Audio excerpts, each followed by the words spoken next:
종들에게로 돌아가서 함께 떠나 브엘세바에 이르러 거기 거주하였더라. 아멘. 여러분 한 주간 잘 지내셨나요? 오늘도 여러분 거룩한 주일을 맞이해서 하나님 앞에 예배드리기 위해 오신 여러분들을 진심으로 축복하고 그리고 또 환영합니다. 어떡하든지 여러분 예배가 참 우리 장로님의 기도처럼 예배가 생명줄입니다. 예배를 통해서 우리가 한 주간 살아갈 수 있는 힘을 얻을 수 있습니다. 반드시 여러분 예배를 통해서 새 힘을 얻고 한 주간 세상 가운데서 구별된 삶과 함께 승리할 수 있는 그런 말씀을 받아갈 수 있는 그런 복된 예배가 되기를 주님의 이름으로 축복합니다. 오늘 우리가 함께 읽은 받을 설교 제목을 한번 같이 읽도록 하겠습니다. 시작. 자, 여러분 설교 제목이 그죠? 이미 성경 안에 나타나 있지만 좀 이상하지 않습니까? 네가 가진 양을 한 마리 데려가, 네가 가진 양을 100마리 데려가, 네가 가진 흠 없는 순양으로 번제를 드려야, 이런 것이 아닙니다. 네 아들 이삭을 그것도 번제로 드리라고 하나님이 지금 아브라함에게 말씀하시는 거예요.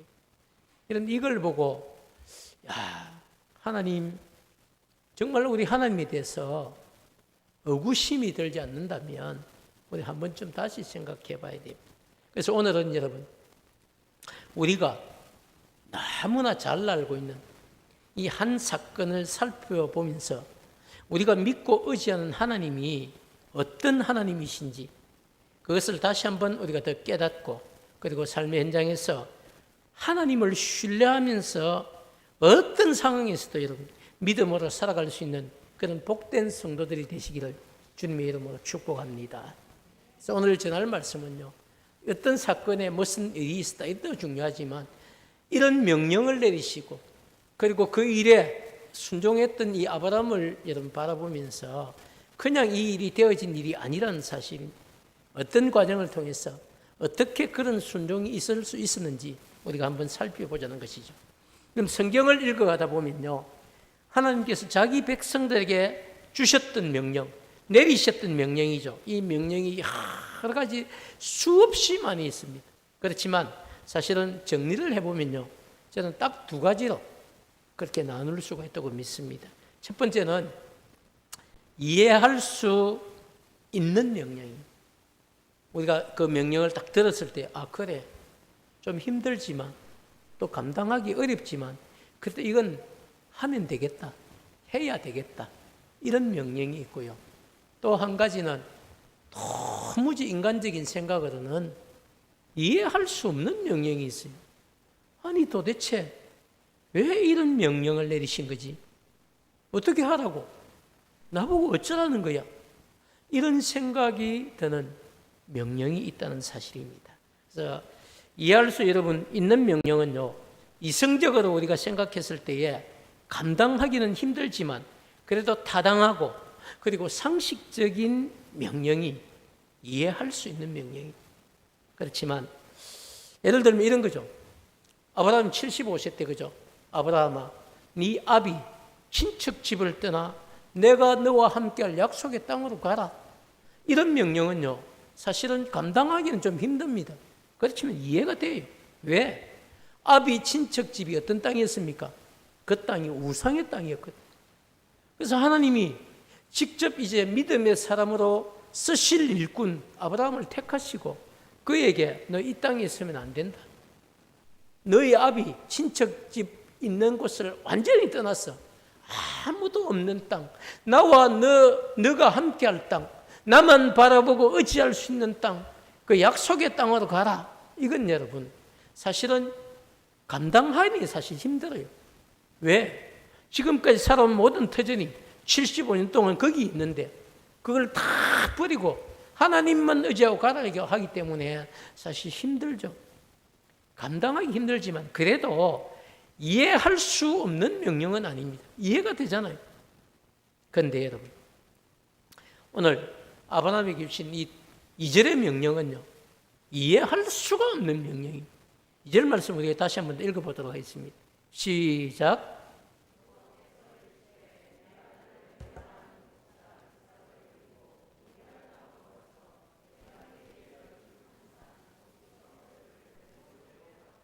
자, 여러분, 여호와께서 이르시되 이렇게 표현했어요. 이 하나님의 명령이란 것 아닙니까? 네 아들, 네가 정말로 사랑하는 네 독자 10명 중에 하나도 아닙니다. 딱 유일하게 한 아들입니다.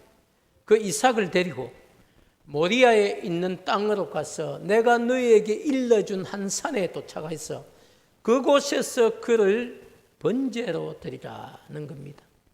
자, 여러분, 이해가 됩니까? 번제라는 제사를 우리가 조금 이해를 하면요, 정말 이해가 안 되는 제사인데요. 번제는 여러분 어떤 것이냐면 구약 성경에 여러분 보면 레위기 중에 있는 5대 제사가 있습니다. 구약 성경 정확하게 5대 제사가 있는데 그 5대 제사 중에 첫 번째로 소개하는 제사가 번제입니다. 이 제사는 어떻게 드리는 것입니까? 번제물은 보통 예를 들면 소나 양이나 염소나 1년 된 흠없는 짐승들입니다. 그런 짐승을 그저 죽이면서 그 피를 번제자의 옷에 묻히는 겁니다. 그리고 그 짐승을 죽여서 번제자 대신에 태워서 그 연기를 올려드리는 거죠. 각을 뜨고 그 번제단 위에 올리고 불을 붙여서 그 번제물을 싹 다 태우는 겁니다. 그리고 그 연기가 하늘로 올라가겠죠. 그 연기가 올라가는 것을 하나님께 드린다고 하나님이 그 연기를 받으신다는 단어가 흠양한다는. 그래서 그렇게 짐승을 태워서 온전히 연기를 다 태워 올려 보내는 것, 여러분 그게 번제입니다. 근데 여러분 오늘 2절 말씀해 보면요, 하나님께서 아브라함에게 네 아들, 네가 사랑하는 독자 이삭을 번제로 드리라는 겁니다. 여러분 이게 이해가 됩니까? 양이나 짐승이나 뭐 이런 것들이 아니고 사랑을 번제로 드리고 인신제사를 드리라는 겁니다. 이게 여러분 율법에 맞춰봐도 가당한 이야기입니까? 결코 여러분 이해가 안 되는 명령이죠. 뿐만 아니라 자신의 생명보다 더 귀한 이 아들을 번제로 드리자는 겁니다. 여러분 이해가 됩니까? 감당할 수가 있습니까? 이삭을 죽여서 불태웠어. 그 연기를 나에게 올려라 라고 말씀하시는 게 번제로 드리라는 겁니다. 하나님께서 그저 양이나 소나 염소 같은 짐승을 번제물로 드리라고 한 게 아닙니다, 여러분. 그럼 이해가 되죠. 차라리 양 100마리, 염소 100마리, 소 100마리, 어마어마하게 많은 이런 짐승을 바쳐라.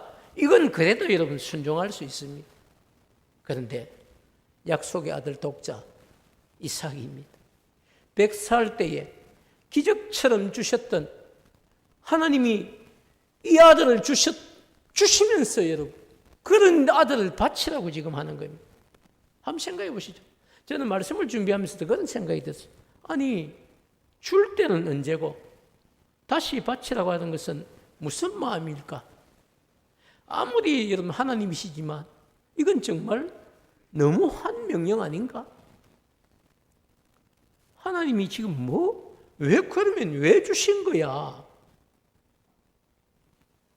이렇게 빼앗아갈 것 같으면, 이렇게 내 손으로 죽여서 번제로 드리라고 할 것 같으면 왜 주신 거야?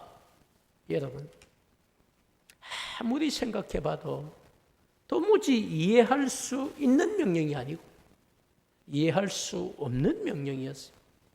그런데 여러분, 아브라함이 그 명령 앞에서 어떻게 행동을 했을까요? 우리 3절 말씀 한번 같이 읽겠습니다. 시작.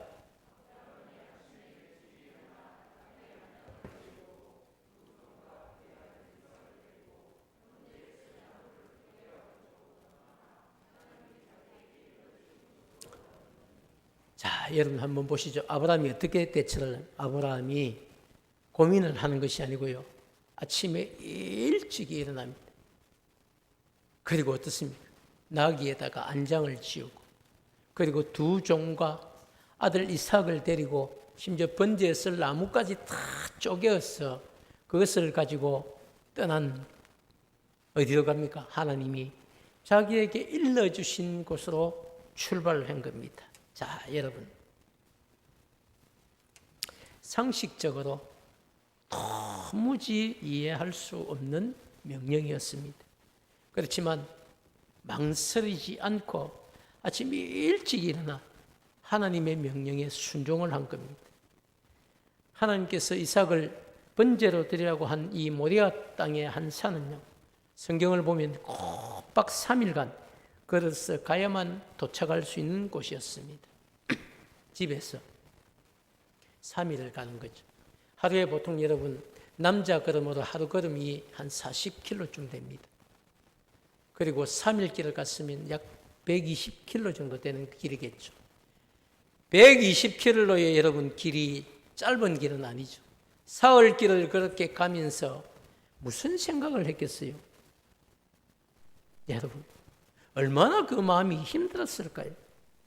3일 뒤에 자신의 생명보다 귀한 아들을 번제로 드려야 한다는 것을 생각하면서 아들과 함께 번제로 드릴 모리아 땅으로 가고 있는 아버지 아브라함의 심정은 여러분 도대체 어떤 심정이었을까요?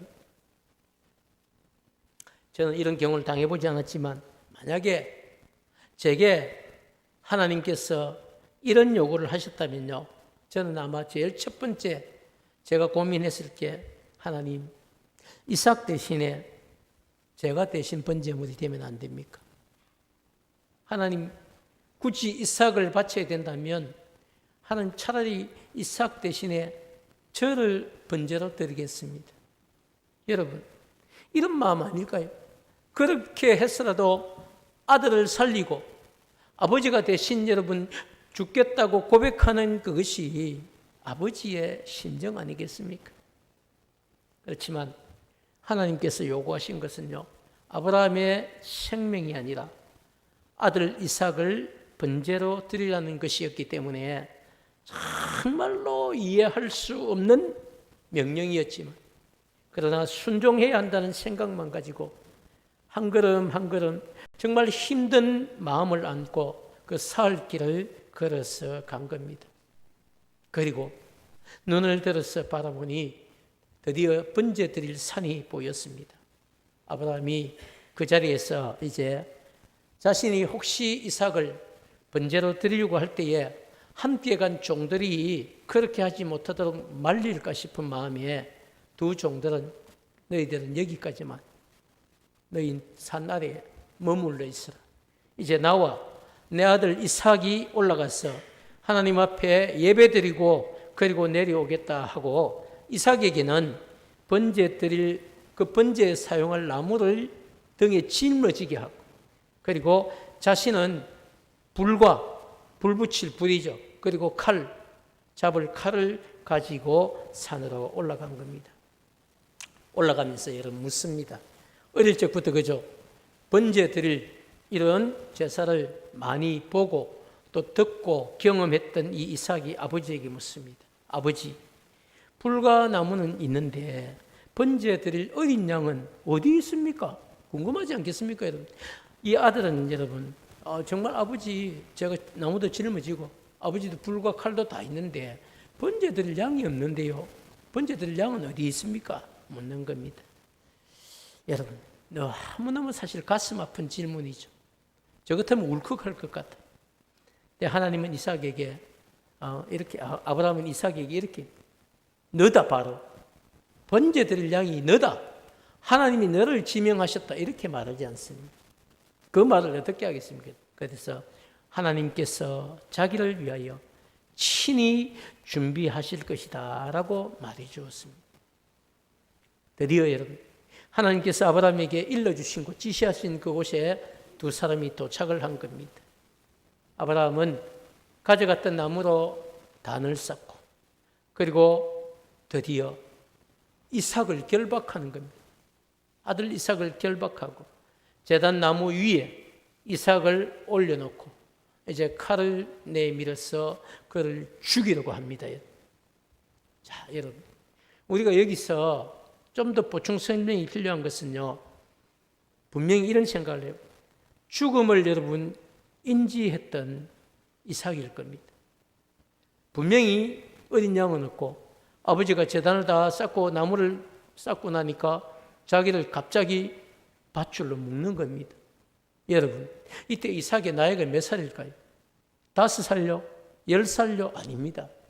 등짐에 이 나무를 번제 드릴 나무가 제법 무겁거든요. 그 나무를 짊어지고 갈 만한 17, 18의 소년이 청소년이 되었다는 겁니다. 그러면 아버지가 나를 묶으려고 한다. 이상한 짓을 하시네.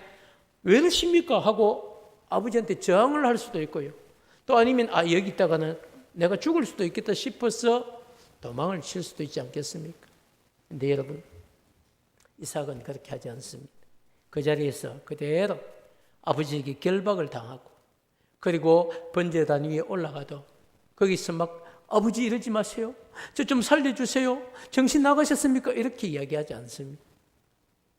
그 상황을 그대로 받아들이는 거예요. 여러분, 이게 여러분, 우리가 아브라함의 순종을 이야기할 때 잊으면 안 되는 것이 아들 이삭의 순종도 분명히 있었다는 사실. 자, 여러분, 아브라함은 하나님의 명령에 이제 순종하기 위해서 자신의 손으로 이 아들을 묶어서 제단에 올리고 그를 직접 죽이려고 칼을 들었습니다. 자신의 생명보다 귀한 아들이기 때문에 고통 없이 죽이기 위해서 단 한 번에 죽이기 위해서 칼을 들고 내리쳐야만 했습니다. 내리치려는 그 순간에 여러분, 급하게 여호와의 사자가 하늘에서부터 아브라함을 부르는 겁니다. 그리고 그에게 말씀합니다. 아브라함아, 아브라함아, 그 아이에게 손을 대지 말라. 그에게 아무 일도 하지 마라. 네가 네 아들, 네 독자까지도 내게 아끼지 아니하였으니 내가 이제야 네가 하나님을 경외하는 줄 아노라. 이렇게 말씀하시는 겁니다. 자, 사랑하는 여러분, 얼마나 급한 상황이었으면요, 하나님께서 아브라함의 이름을 두 번이나 급하게 부르시면서 이삭을 죽이지 못하게 했을까요? 그 순간에 하나님이 급하게 말리신 것이죠. 여러분, 한번 생각해 보시죠. 진짜로 하나님이 아브라함이 하나님을 경외하는 줄 몰랐을까요? 저는 거기에 퀘션 마크를 하나 붙이고 싶어요. 하나님이, 아브라함이 여러분 평소에도 하나님을 경외했거든요. 그리고 아들을 짊어지고 여러분, 아들을 데리고 지금 모리아산까지 사흘 길을 갈등하지만 그래도 순종하지 않았습니까? 그러면 그 산까지 올라갔으면요, 됐다마, 이제 네 심정을 알겠다. 네가 여기까지 순종했으니까 네 아들 데리고 돌아가라. 이럴 수도 있는데 그러지 않습니다. 마지막 순간까지 지켜보신 겁니다. 그리고 그를, 아들을 자기 손으로 죽이려고 한 그 마지막 순간에 하나님이 그를 말리시면서 내가 이제야 네가 어느 정도까지 나한테 순종하는지 내가 네 마음을 안다 라고 말씀하시는 것이죠. 자, 여러분, 저는 때때로 여러분 이런 말씀 앞에서 우리를 한번 돌아봐야 된다고 생각합니다. 우리도 하나님 사랑한다고 고백하죠. 여러분, 늘 기도하실 때마다 주님 사랑한다고 고백하지 않습니까? 또 순간순간 여러분 스스로도 평생을 여러분 변함없이 이렇게 주님 앞에 나오지 않습니까? 그럼 오늘 이 예배에 참석한 것이 그죠? 여러분이 하나님을 사랑한다는 증거거든요. 그럼에도 불구하고 하나님은 우리에게 확인하기를 원하시는 겁니다. 저를 한번 보시죠.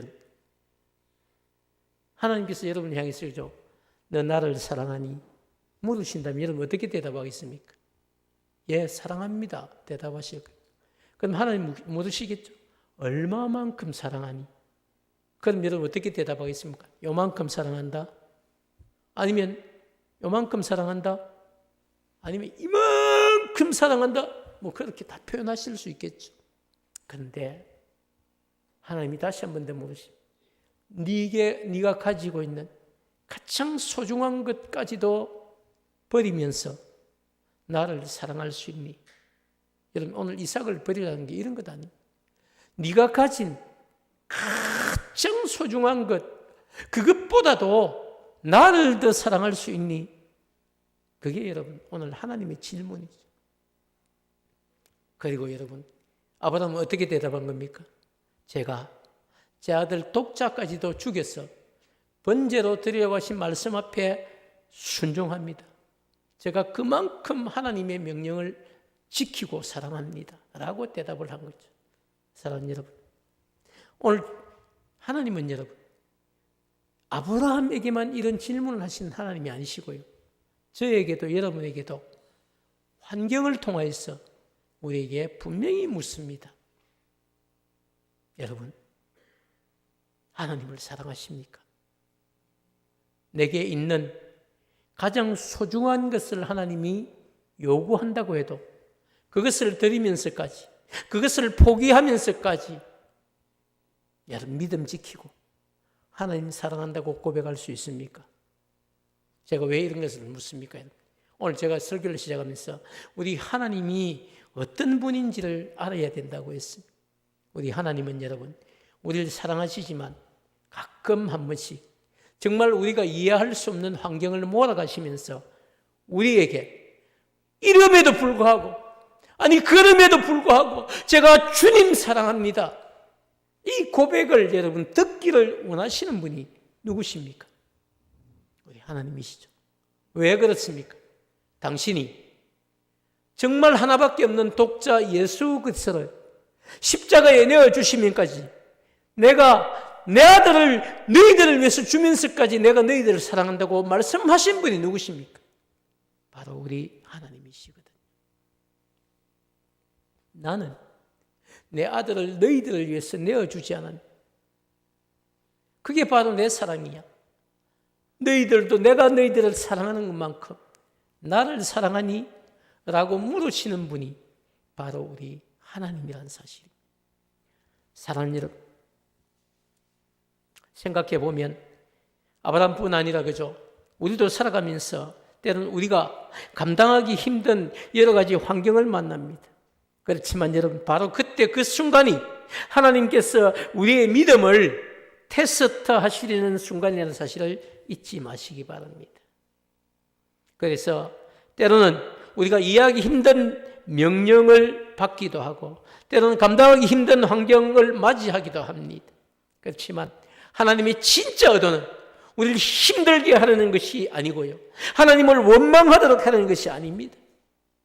그렇기 때문에 여러분, 철저히 하나님을 신뢰하고 하나님 사랑하는 마음으로 하나님의 어떤 명령이든지 그것을 여러분 정말 순종함으로 감당해서 먼저는 하나님을 기쁘시게 할 수 있는 우리 품은 가족들 되시기를 주님의 이름으로 축복합니다.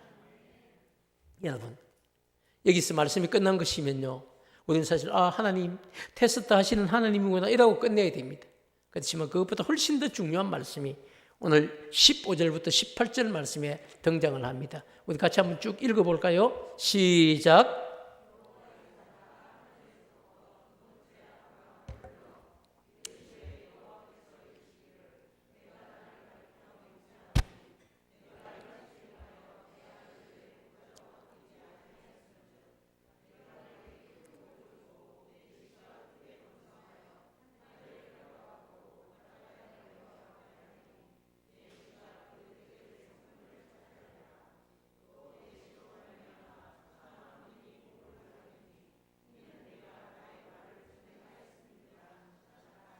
아멘.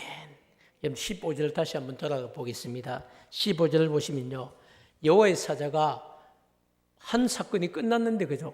하늘에서부터 두 번째 아브라함을 부르시는 겁니다. 이번에는 여러분 명령하시기 위해 부르시는 게 아니겠죠. 16절을 보겠습니다. 이르시되 여호와께서 이르시기를 내가 나를 가리켜. 이게 누굽니까 여러분? 하나님 당신이 스스로 당신을 가리켜서 뭘 하겠다는 겁니까? 맹세하겠다는 겁니다. 네가, 아브라함이죠, 네가 이같이 행하여 네 아들 독자도 아끼지 아니하였은즉 17절입니다. 내가 너희에게 큰 복을 주고 너희의 씨가 크게 번성하여, 이삭의 후예들이겠죠, 크게 번성하여 하늘의 별과 같고 바닷가의 모래와 같게 하리니 내 씨가 그 대적의 성문을 차지하리라. 여러분, 얼마나 큰 축복이. 지금 하나밖에 없는 아들인데 사실은 여러분 이스라엘 나라는 남자 자녀가 많은 것이 재산입니다. 그게 여러분 힘입니다. 그런데 내 씨가 크게 번성하여 하늘의 별과 같고 바닷가의 모래와 같게 하리니 네 씨가 그 대적의 성문을 차지하리라. 정말 여러분 보시면요, 지금은 이삭 하나밖에 없지만 이 이삭이 여러분 야곱을 낳습니다. 그리고 야곱이 12아들을 낳아서 이스라엘의 12지파가 되고 그 지파가 여러분 세월이 430년 흘러서 출애굽을 하게 될 때는요, 남자 장정만 60만 명이 되는 놀라운 축복, 정말 여러분 하늘의 별과 같고 바닷가의 모래알 같은 그런 놀라운 일이 있고요. 그들이 약속의 땅 가나안에 들어갈 때는 대적의 성문을 다 무너뜨리고 차지하는 놀라운 역사가 있습니다. 하나님의 말씀은 여러분 시간이 지나면서 그렇게 이루어져 갑니다. 18절 말씀을 보겠습니다. 또 내 씨로 말미암아 천하 만민이 복을 받으리니. 여러분 이 씨는 누굽니까? 바로 다윗의 후손 오실 메시아 예수 그리스도입니다. 그분을 통해서 천하 만민이 어떤 복입니까? 구원 얻는 복을 받게 되는 것이죠. 이는 네가 나의 말을 준행하였습니다. 여러분 아브라함의 오늘 이 순종이 우리에게까지도 미치는 큰 축복이었다는 사실을 잊지 마시기 바랍니다. 사랑하는 여러분, 이제 저는 말씀을 여러분 정리하려고 생각합니다. 여러분에게 정말 중요한 영적인 원리를 오늘 소개하고 말씀을 마치려고 하는데요. 우리가 믿는 하나님은 아브라함뿐만 아니라 필요하시다면요, 이 자리에 있는 우리의 믿음도 테스트 하실 수 있는 분이 누구시다? 하나님이시다. 하나님이시다. 물론 이 테스트의 방법이 여러분 우리가 이해할 수 있는 상식적인 테스트 분명히 있지만 우리가 도무지 이해할 수 없는 그런 비상식적인 이런 테스트도 할 경우가 있다는 사실을 오늘 본문은 우리에게 분명히 이야기해 줍니다. 그럴 때 여러분, 그런 상황에서 여러분은 어떤 선택을 하겠습니까? 만약 오늘 여러분이 아브라함이었다면 여러분 어떤 여러분 선택을 했을까요? 지식적으로는 여러분 우리가 하나님께서 다 예비해 놓으신 이런 은혜가 있을 것이라 생각하고 믿고 순종해야 된다 이렇게 생각하기 쉽습니다. 그러나 진짜 내 삶에 이런 이해할 수 없는 순종을 요구하신다면요, 오늘 아브라함처럼 여러분 순종할 수 있는 성도가 얼마나 될까요? 사실은 말씀을 전하는 제 자신조차도 저는 자신이 있습니다 라고 말씀드리기가 어렵습니다. 그런 경우가 되어봐야 알겠죠. 그런 상황이 되어봐야. 그리고 저는 사실 할 수 없어요. 그러나 하나님이 제게 힘을 주시든지 아니면 확신을 주셔야만 여러분 하나님이 기뻐하시는 순종을 할 수 있지 않겠습니까? 그게 저는 정직한 고백이라고 믿습니다. 그런데 여러분 아브라함은 어떻게 하나밖에 없는 독자 이삭을 번제로 드리려고 하는 이 이해할 수 없는 명령 앞에 순종을 할 수 있었을까요? 저는 성경은 성경으로 풀어야 된다고 믿습니다. 그래서 저의 어떤 생각이 아니라 오늘 히브리서 기자의 대답을 여러분에게 알려드리고 싶습니다. 히브리서 11장 17절부터 우리 말씀을 같이 읽겠습니다. 시작.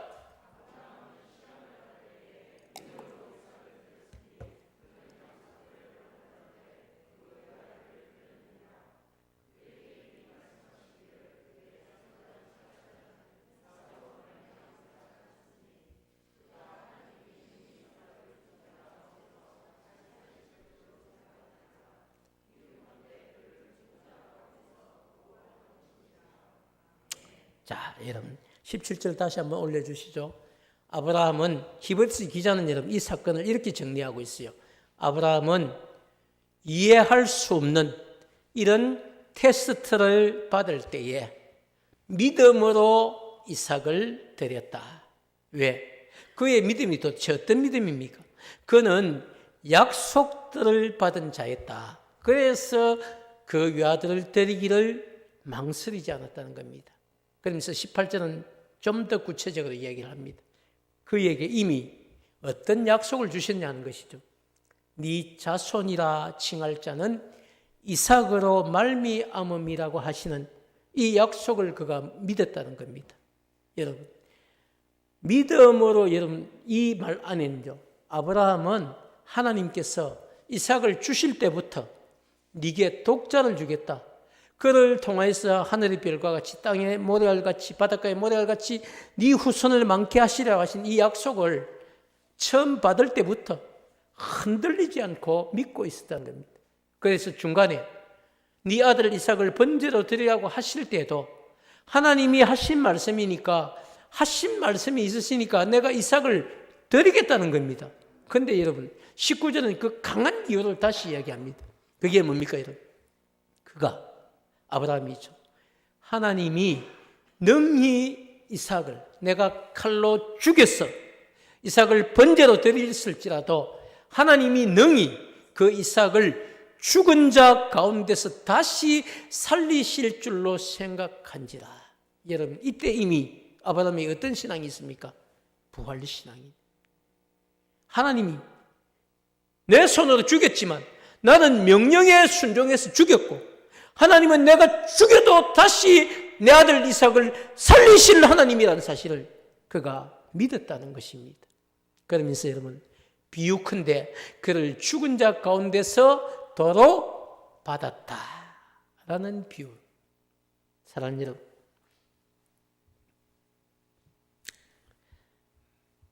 아브라함이 이성적으로 여러분 도무지 이해할 수 없는 명령이지만 그럼에도 불구하고 하나밖에 없는 독자 이삭을 번제로 여러분 드릴 수 있었던 이유를 히브리서 기자는 우리에게 분명히 이야기해 주고 있습니다. 아브라함의 믿음이 정말 대단하지 않습니까? 저는 말씀을 준비하면서도 아니 어떻게 이렇게까지 하나님을 신뢰할 수 있었을까? 저는 그 믿음이 사실 너무너무 부러웠습니다. 얼마나 여러분 하나님을 신뢰하면요 이렇게까지 할 수 있을까? 내가 내 손으로 명령에 순종해서 내 아들을 죽여도 내가 믿는 하나님은 이 아들을 다시 살려서 내 품에 안겨주실 하나님이시라는 사실을 믿었다는 것이죠.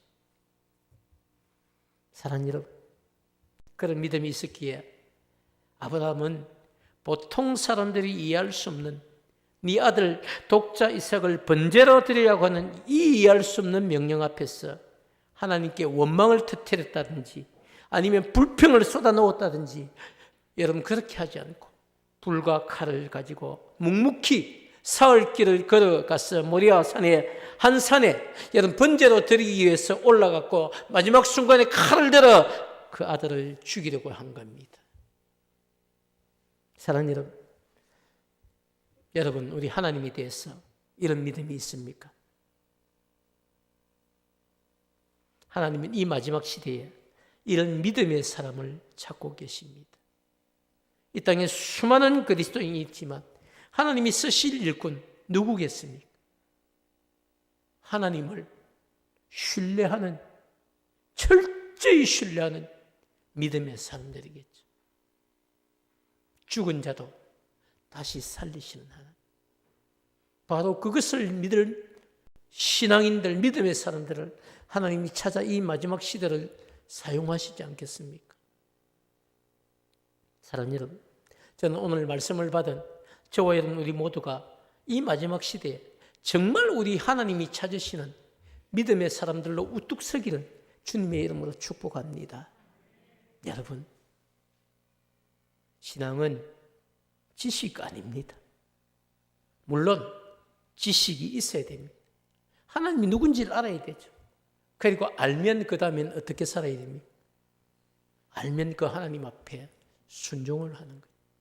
순종하면 하나님이 저와 여러분에게 복을 주시고 그리고 이 마지막 시대에 정말 쓰실 만한 일꾼으로 저와 여러분을 사용하시다가 재림의 주님을 맞이하실 수 있도록 우리를 정금같이 사용하게 될 줄 믿습니다. 여러분, 살아가다 보면요 이것저것 우리 해야 할 일들 많습니다. 그리고 또 먹고 살기 위해서 여러분 하나님하고 등을 질 때나 거리가 멀어질 때 있을 수 있습니다. 그러나 여러분 무엇이 중요한지를 다시 한 번 더 생각해야 됩니다. 코로나 더 이상 우리의 신앙을 방해하는 여러분 명분이나 핑계거리가 될 수 없습니다. 지금은 뭐가 중요합니까? 지금은 하나님 앞에 바로 서는 겁니다. 믿음으로, 정말 철저한 믿음으로 우리가 다시 설 때에 하나님은 이 마지막 시대에 우리를 사용하시는 거죠. 그리고 우리가 감당할 수 없는 축복도 부어주시는 것입니다. 사랑하는 여러분, 정말 여러분 하나님 앞에 흔들리지 않는 확실한 믿음으로 인정받고 이 마지막 시대에 세워지는 그런 복된 용사들이 되시기를 주님의 이름으로 축복합니다. 우리 주신 말씀 마음에 담고 함께 찬양하도록 하겠습니다. 찬양의 내용은 그저 주님 손잡고 일어서세요. 왜 나만 겪는 고난이냐고 불평하지 마세요. 고난의 뒤편에 있는 주님이 주실 축복 미리 보면서 감사하세요. 우리 가사를 생각하면서 함께 찬양하겠습니다.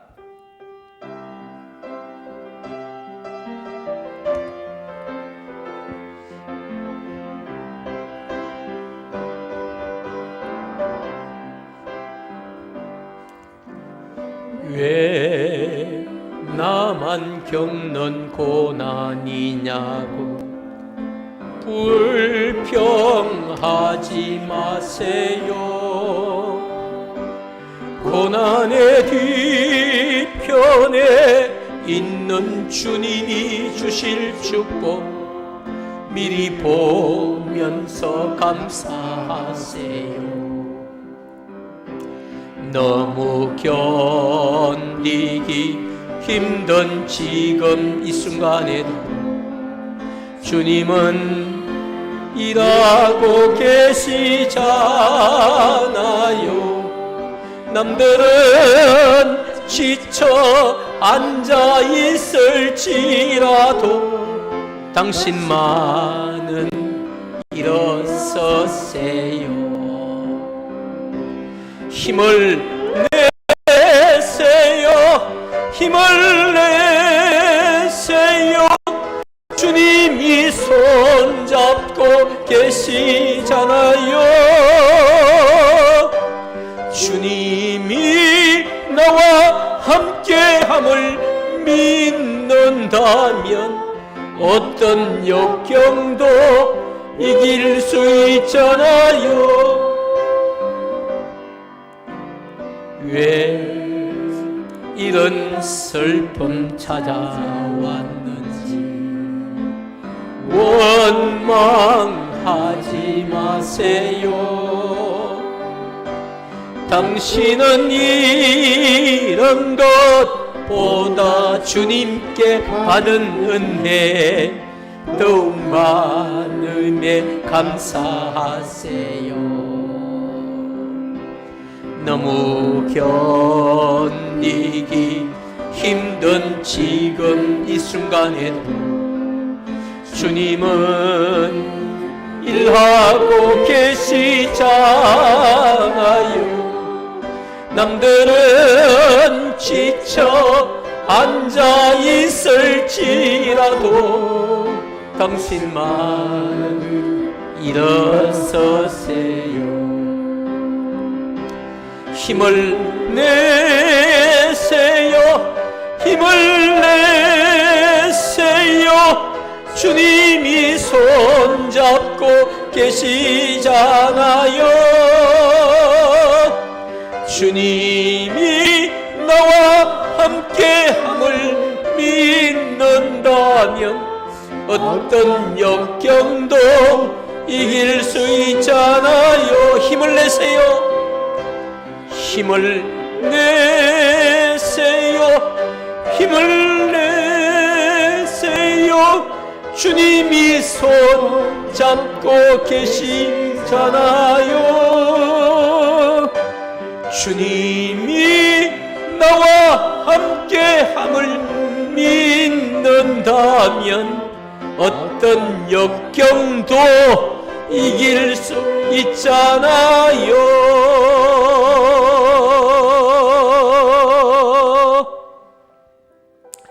그렇습니다. 여러분, 우리에게 다가오는 여러 가지 많은 어려움들이 있습니다. 그리고 감당하기 힘든 환경들도 있습니다. 이해할 수 없는 사건도 내 삶에 다가옵니다. 여러분, 원망하고 불평할 것이 아니고 왜 이런 일들이 내게 일어날까? 깊이 묵상해야 됩니다.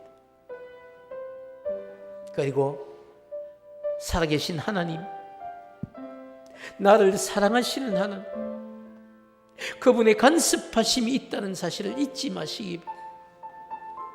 하나님은 아브라함 시대나 지금 우리가 살아가는 이 시대는 환경을 통해서 분명히 우리를 테스트하십니다.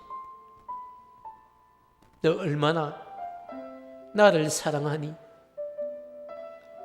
너 이런 환경 가운데서도 나를 사랑하니?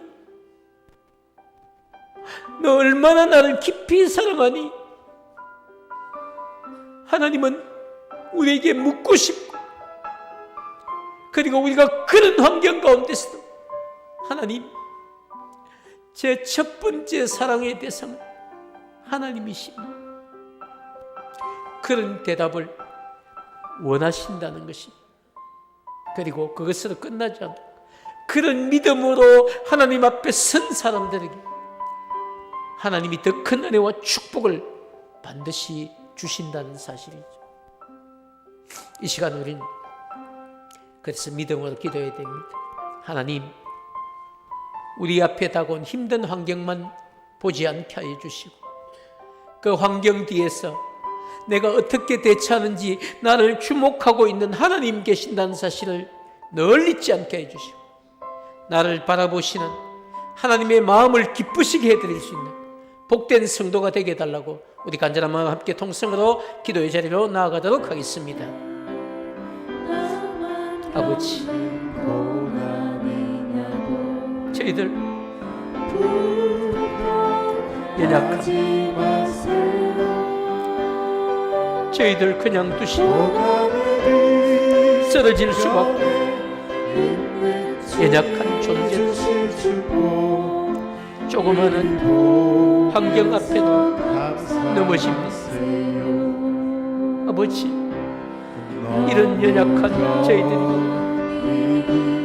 이 시간 또 말씀을 듣고 다시 다짐하고 일어서려고 합니다. 아버지, 힘든 환경 가운데서 왜 나만 겪는 고난이냐고 불평하지 않게 하옵소서.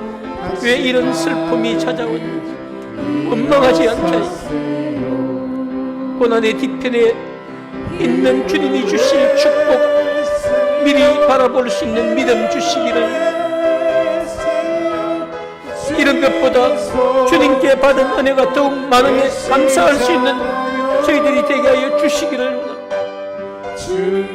아버지, 주님이 나와 함께함을 믿고 살아갈 수 있는 우리 품은 가족들이 될 수 있는 주님 도와주시기를, 이 한 시간 주님, 저희들이 정말로 환경보다 더 크신 주님을 사랑한다는 고백을 이 한 시간 올려드릴 수 있는 저희들이 되게 하여 주시기를 원합니다.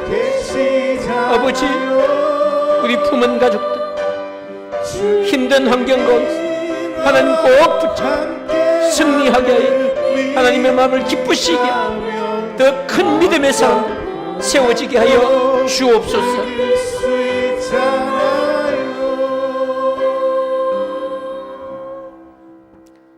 사랑의 아버지 하나님, 고맙고 감사합니다.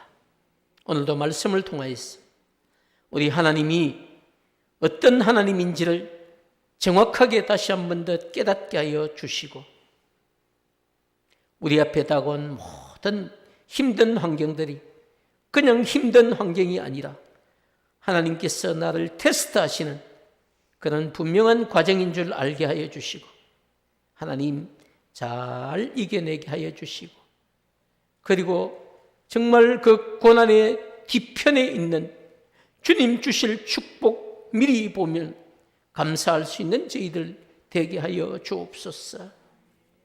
뿐만 아니라 우리가 이런 것보다 주님께 받은 은혜가 더욱 많음에 감사할 수 있는 믿음도 허락하여 주옵소서. 아버지, 뿐만 아니라 주님 사랑한다고 고백하는 그 믿음이 하나님 삶의 현장에서 분명히 나타나게 해주시고 그 믿음으로 하나님께 인정받고 또 복된 삶을 약속받는 우리 부모님 식구들이 되게 도와주옵소서. 예수님 이름으로 간절히 기도드립니다. 아멘. 우리 주신 말씀 마음에 품고 함께 찬양할 텐데요.